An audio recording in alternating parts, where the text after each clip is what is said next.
يا لا لا لا لا لا لا لا لا لا لا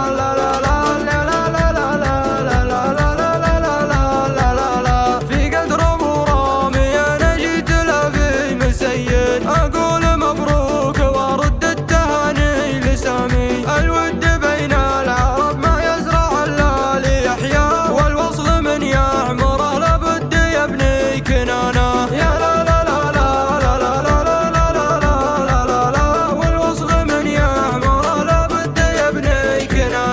إن كان للطيب منزل موقع في مسير أراه بالعين وسط الدار علي وسامي وإن الحسب والنسب والجاه من بيت يحيى وانتم بصف القبيلة